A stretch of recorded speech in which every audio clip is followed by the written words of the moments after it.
ኢትዮጵያ የሚለው አማራ ነው ሌላው አይደለም ማለት ነው አብይ አህመድ እኛ ወደ ስልጣን ሲወጣ ሙሴ ይያል ነው ጸለይንለት ፐርሰናሊ ነው ጸልይልኝ አሁን በጣም ነገሮች ወደፊት ጸልይልኝ ይለኝ ነበር ጸልይልኝ አንድ ቀን ባጋጣሚ አንድ ሎተሪ አዟሪ መጥቶ በመሃላችን ይዞራል እንቁጣጣሽ ሎተሪ ያለ ሲዞር መንፈስሻ ብድግ አለቻ ቀለኛ በዚያ አጣጣታችን መስከረም ምን ደርስ ይመስላል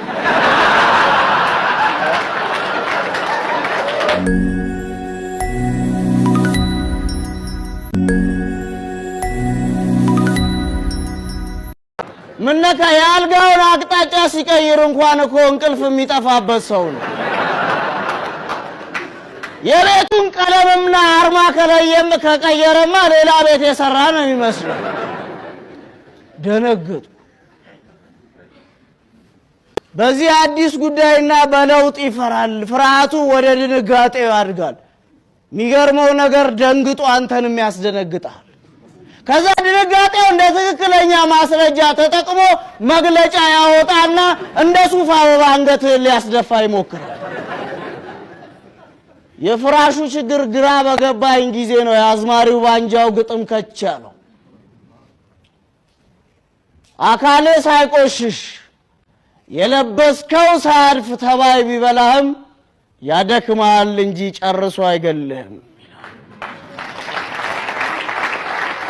አብይ አህመድ እኛ ወደ ስልጣን ሲወጣ ሙሴ ይያል ነው ጸለይንለት ፐርሰናሊ ነው ጸልይልኝ አሁን በጣም ነገሮች ወደፊት ጸልይልኝ ይለኝ ነበር ጸልይለት ነበር ብዙ ሲደክም አበረታው ነበር ያቃል አሁን ምን ብዬ እንደምጸልይለት ግራ ገብቶኛል እነግረዋለሁ የሚፈልጋት ወይ ድሮ የሚነግረን ኢትዮጵያ ያመጣ አይደለም ባቡሩን እየነዳው ያለው ሰው እሱ ነው ባቡሩ ግን ከፉርጎ እየወጣ ነው ኦኬ የትላንትና ጸሎታችን ዛሬም መቀጠል ካለበት ሀገር መዳን ካለበት ውጥረቶች ረግበው ኢትዮጵያ እንድትረጋጋ እንፈልጋለን በቀን በቃ ምንም ችግሩን ሊያዩ ያልቻሉ ትዕቢተኞች ያስተሳሰብ ብስለት የሌላቸው ሰዎች እየወጡ የሚናገሩት ነገር ሀገር ያተራምሳል ከኔ አይደለም ሰልችቶኛል ስለዚህ አሁን የሀገር ሽማግሌ የተባለ ጠቅላላ ወጥቶ እግር ላይ ወድቆ ይሄንን አሁን በአማራ አመራሮች መሐከልና እንደዚህ ጥበቃቸው ተነሳ በሚባሉ መሐልና በመንግስት መሐል ያለው ችግር ሶልቭድ ሆኖ ተታርቀው ማየት አለብን ኢትዮጵያ የሚለው አማራ ነው ሌላው አይደለም ማለት ነው እኛም በተመለከተ ኢትዮጵያን በተመለከተ አማራን በተመለከተ ሁሉም ጋር አንድ ነው ሁሉም ትግሬ አንድ ነው ቃል በቃል ነው አንድ አልጨመርኩባትም አንድ አልቀነስኩ ኢትዮጵያን አጣብቆ ያዘው ይላል ብርጋዴር ጀነራል ተፈራ ማሞ ጫካ ያለው አማራ ነው ሻለቃ ዳዊት ወልደ ጊዮርጊስ ኢትዮጵያ አማራ ናት ለማን ነው የምንሰጣት ይላል ሙሉ ቪዲዮን ሰጣት አንድ ብሔር ስትል አማራ ውስጥ ያሉ ጽንፈኞችን በጣም ኤክስትሪም ሌኔም ብያለሁ ከሂትለር የባሱ ዶክተር ደረጀ ዘለቀ ምን ብሏል አይቅናው እንጂ አለ ነፍሱን ይማረውና የህግ ምሁሩ አዲስ አበባ ዩኒቨርሲቲ መምህር አይቅናው እንጂ የአማራ ጽንፈኛ ቢገባ ከሂትለር የባሰ እነ ሻንቀላ ምናምን የሚል ይመስለኛል እሱም ቪዲዮ አለ ባይዘው እያንዳንዱ ምነግር በማስረጃ ነው እንደዛ ያላቸው በጣም አረመኔ እኔ ከህዋት ጋር ብዙ ጊዜ ታገያለሁ ከኦነግ ራስ ከኦነግ ጭምር ለኦሮሞስ ከታገለው ኦነግ ጭምር ታገያለሁ እንዲህ አይነት መረን ስብስብ ያለው ያማራው ጽንፈኛ ጋር ነው ይሄን በደንብ መናገር ይችላል ምክንያቱም መላው ሰው ያቀኛል የሆነ ብሔር የሀገር ባለቤት ነኝ ይላል ብሏል እንደው አሁን አከብረዋለሁ ዶክተር ደሳለኝ ጫኔኮ ኢትዮጵያ ፈጣሪዋን አማራን ማክበር አለባት ፈጣሪዋ እግዚአብሔር ነው ፈጣሪዋ ሰማያዊ ብሔረሰብ ነው ይሄንን መቼ ተናግሬያለሁ ያኔ በራሳቸው በአስራት ሚዲያ ላይ ኢትዮጵያ እኮ ልባችን ውስጥ ነው ያለችው ከልባችን እንዳትወጣ ነው ትግላችን የኔ ትውልድ የተነገረው ታሪክ እኮ ለኔም ተነግሮኛል በሚያሳምን ደረጃ ብሔሬን ወክዬ ብቆምና ባወራኮ እኔ አሁን በዚህ ኢኮኖሚ ደረጃ ላይ እነዚህ ቦታ ላይ ሀሌታ ሚዲያ ውስጥ አታገኘኝም። በስልጣንም በማዕረግም ይሄ ነው። በገንዘብ ደረጃም ከፍ ብዬ ልታገኘኝ ትችላለህ። እንደዚሁ መንግስትን እየተቃወምኩ ለምሳሌ አሉኮ ብልጽግና ውስጥ ብልጽግናን እየተቃወሙ ግን ስቲል ፖዚሽን ያዙ ሰዎች የግጥም ምሽቱ ምናያቸው አማላይ ንግግር የሚያደርጉ ይሉ ጠባቂ ያላቸው ምነግርህ በሲስተም በስነ ስርዓት የተሰራ ነገር በጉብዝናቸው የሰሩትን እኛ ደግሞ በስንፍናችን ያጣነውን እድል በመለስ አንችልም። ለዚህ ነው እንደዛ ያሉት። ከአንቀጽ 39 አልፏል። ለምሳሌ ሁለት የሚዋደዱ ባልና ሚስቶች ነበሩ። እነሱ መሃል ያለው መመሪያቸው ፍቅር ነበረ። የሚያስተዳድራቸው ፍቅር ነው። ፍቅር የኃጢአትን ብዛት ይሸፍናል። ሁለቱ መሃል ግን በደንብ ልባቸውን እንዲለያይ የሚያደርግ ነገር ካደረክ በኋላ መፋታት በህግ ያስቀጣል የሚል ህግ ታወጣለህ ማለት ነው። አይፋቱም። ለምን የማይፋቱት? በህግ ስለሚያስቀጣ መፋታት። ባልና ሚስቱ ግን አሉ ወይ? የድሮ ፍቅራቸው አለ ወይ? ልባቸው አንድ ላይ ነው ወይ? የሚመታው አይደለም። ይህች ሀገር እኮ የስልጣን ፖስት የሚመታባት ብቸኛ ሀገር ናት። በሚኒስትሮቹማ ካርታ ተጫወታችሁ። የትምህርት ሚኒስቴር የነበሩ ሰውዬ ወደ ግብርና ሚኒስቴር ተቀይረው ካዛንቺስ ለመሄድ ወንበራቸውን ተሸክመው ገና ቁልቁለቱን ሳይጨርሱ የማዕድን ሚኒስቴር ይሆናሉ።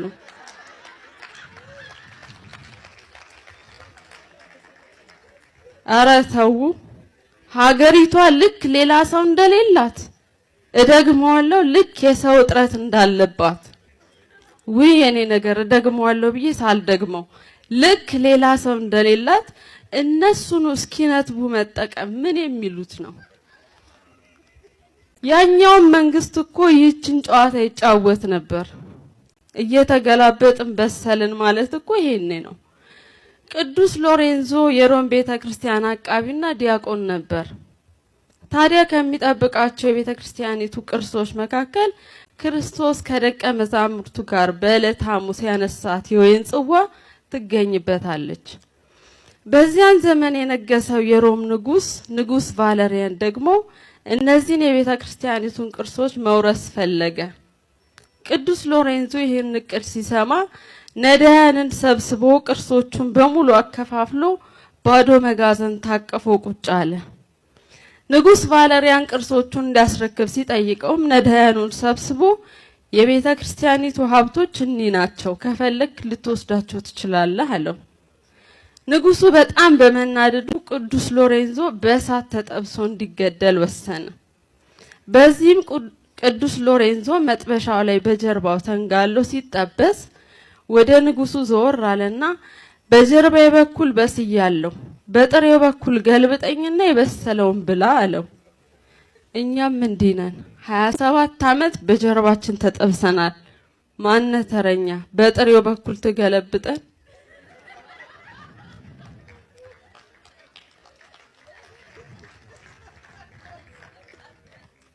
ጠቅላይ ሚኒስቴርዬ ግን ሰዎች እኮ ተጓዡ ጠቅላይ ሚኒስቴር እያሉት ነው። አብረውን የሚያድሩበት ጊዜ እየናፈቀን ነው። ከደጅ ሆነው እያስተዳደሩን እኮ ነው ቤት ሲፈርስ ራሱ የማይሰሙት። በበኩሌ ግን ይህች በየሀገሩ እየሄዱ ጸጉሮን እየቆጣጠሩ ዶላር የሚቀፍሏት ነገር ትመቸኛለች። ደግ አደረጉ እንኳን ተጓዥ ሆኑ። እርሶ ጠቅላይ ሚኒስቴር እንጂ እረኛ ኖት እንዴ? ለስልጣን ለጥቅም ስንል ስንገፋፋ ተቋማችንን ለውጠን አገር የሚጠቅም ማድረግ ያልቻልን አይደለንም ወይ? እና በመንግስት መዋቅሩ ውስጥ ያሉ ምሁራንም እኛን ይውደዱን ያክብሩን ወደኛ ይቅረቡ ከኛ ጋር ለመስራት ፈቃደኛ ዝግጁ ይሁኑ ላለው ክቡር ጠቅላይ ሚኒስትር፣ እኛም ምሁራን ደግሞ ከመንግስት ጋር አብረን ለመስራት ፈቃደኛ ነው። የለም በዚህ አገር ላይ የተገነባ በዚህ ዓለም ላይ የተገነባ ሀገር የለም። መንግስት እዛ ማዶ ህዝብ እዚያ ማዶ ሆኖ ምሁር ማዶ እንደሱ ብሎ የሀገር ግንባታ የለም። ስለ ደቡብ ኮሪያ የሆነ ጊዜ ሰምቻለሁ። ህዝቡም መንግስትም ተግባባ፣ ሰራ፣ ተለወጠ። እኔ ፖለቲካል ሳታየር የሆኑ ድራማዎች በጣም ነው የሚመቹኝ። ከዛ ውስጥም በቅርቡ በኢትዮጵያ ቴሌቪዥን ይተላለፍ የነበረው አሁን ላይ ያስቆሙት ግራና ቀኝ ነው ግራ ቀኝ የተባለው የደርግ ዘመነ መንግስት ላይ እያጠነጠነ የሚሰራው የችሎት ድራማ በጣም ነው የሚመቸኝ። ከሱ ውስጥ ለዛ ዘመን ተሰርቶ ለዚህ ዘመን የሚሆን አንድ ትዕይንት ልጋብዛችሁ፣ ተጋበዙልኝ። ዩኒቨርሲቲ ተመርቄያለሁ ብለሃል። ምን ነው የተማርከው? ፖለቲካል ሳይንስ። ስለዚህ ፖለቲከኛ ነህ ማለት ነው። እንደዛ እንኳን አለንም። ፍልስፍና የተማረው ሁሉ የግድ ፈላስፋ መሆን አይጠበቅበትም። ደግሞ ፖለቲከኞቻችን ከምን አይነት ጉድ ውስጥ እንደመጡ አንተም የምታውቅ ይመስለኛል። የቃላት ጨዋታ መሆኑ ነው። እንደ ፖለቲካ ሳይንስ ተማሪነት መሰረታዊ የሆኑ የፖለቲካ አስተሳሰቦችን ታውቃለህ ማለት ነው። እሱ እንግዲህ መሰረታዊ የምትላቸው ሐሳቦች የያዙት ጉዳይ ምንድነው የሚለው ይወስነዋል። ለምሳሌ መንግስት ከሁሉ በላይ ነው፣ ህዝብ ደግሞ መንግስትን መታዘዝ አለበት የሚሉ አይነት ፖለቲካዊ አስተሳሰቦች። ህዝብ የበላይ ነው፣ መንግስት ለህዝብ ፍላጎት መገዛት አለበት፣ ህዝብ ነው መንግስት። ይሄ የጸረ አብዮተኞችና የቡርዣዎች ቅዠት ነው። ህዝብ ማለት የተበተነ ድንች ማለት ነው። መንግስት ደግሞ እንደ ጆንያ ሰብሰብ ያደርግና ሻብ አድርጎ አንድነት ይሰጠዋል። ንጉሱ እንደዛ ይሉ ነበር። ልክ ናቸው ያልክ ነው። ንጉሱ አድሃሪ ናቸው፣ መንግስታችን ደግሞ አብዮታዊ። እንዴት ፖለቲካ ተምሬያለሁ የሚል ሰው ይህንን ያምታታል? ደግሞ ጥያቄ የምጠይቀው እኔ ነኝ። ያንተ ስራ መመለስ ብቻ ነው። ለመሆኑ ወንድሜ የሞተው በምንድን ነው? የሰራተኞች ቀን ዋዜማ ላይ በተደረገው ሰላማዊ ሰልፍ ላይ በጥይት ተመቱ። ዛ በሺዎች የሚቆጠሩ አናርኪስቶች ላይ የማያዳግም እርምጃ በተወሰደበት አጋጣሚ ሰልፉ እኮ ግን ሰላማዊ አልነበረም። አልታጠቁም እኮ መፈክር እኮ ይዘዋል። አዎ ቆይ ሲጀመር ሰልፉ ባይ ዘ ዌይ አምባገነን መንግስታት የሚያስፈራቸው ትጥቅና ይሄ አፈሙዝ አይደለም፣ ሐሳብ ነው የሚያስፈራቸው። ባይ ዘ ዌይ የተሳደፉት ሰዎች አልታጠቁም፣ መፈክር ግን ይዘዋል። መፈክሩ ደግሞ የያዘው ሐሳብ ነው። ሶ የነበረው መንግስት የፈራው ምኑን ነው? መታጠቅ ለመታጠቃቸውን ሳይሆን የፈራው ሐሳባቸውን ነው። የያዙት መፈክር ሰላማዊ አልነበረም ነው፣ የሚቃወም ነው። ሶ በዛ ምክንያት ተተኩሶባቸዋል። ይህንን በማድረጉ መንግስት ያደረገው ነገር ልክ ነው ብሎ ነው ጓድ ንጉሴ ሽንጡን ገትሮ የሚከራከረው። መንግስትን ለመደገፍ የተጠራ ሰልፍ ነበረ አልነበረም? መንግስትን ለመቃወም የተጠራ ሰልፍ ምኑ ነው ታዲያ ሰላማዊነቱ? በቃ መንግስትን የምትቃወም ከሆነ ሰልፉ ሰላማዊ አይደለም፣ አለቀ። ሐሳባቸውን የመግለጽ ህጋዊ መብታቸውን እኮ ነው የተጠቀሙ። የምን መብት ነው የምታወራው? በመሰረቱ ሰላማዊ ሰልፍ ማድረግ በህግ የተከለከለ ህገወጥ ተግባር አይደለም እንዴ? ነው። ታዲያ ምኑ ጋር ነው መብቱ ያለው? ሰው እንዴት የሌለው መብት ይጠይቃል? ደግሞ ጸረ መንግስት መፈክሮችን ነው አይደል ያዙት ነበር። ስለዚህ በግልጽ በአደባባይ ጸረ አብዮተኛ አናርኪስቶችን ደግፈዋል ማለት እኮ ነው። እንዴት? በመቃወም ነው። ህዝብ መብት ከተባለ ያለው መብት አንድና ብቸኛ መንግስትን መደገፍ ብቻ ነው።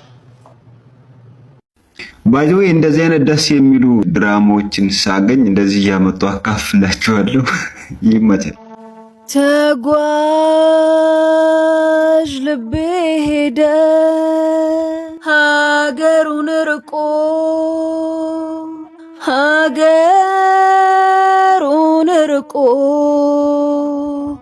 ተው ተመለስ የሚል መካሪውን ንቁ መካሪውን ንቁ መካሪውን ንቁ ለካስ ባላየው ነው ሳለ ከጓዳዬ ሳለ ከጓዳዬ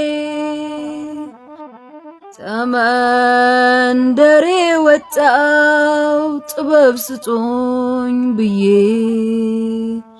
ጥበብ ስጡኝ ብዬ ጥበብ ስጡኝ ብዬ ተንቃ ቢሆን ነው ተጥላ በከንቱ ተጥላ በከንቱ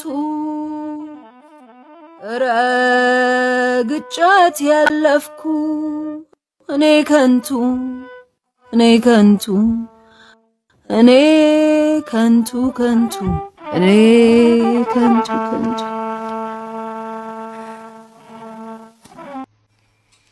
ያለ ዕድሜዋ በማርገዟ ምክንያት ሊያጋጥማት የሚችል በጣም ከባድ ችግር ነው።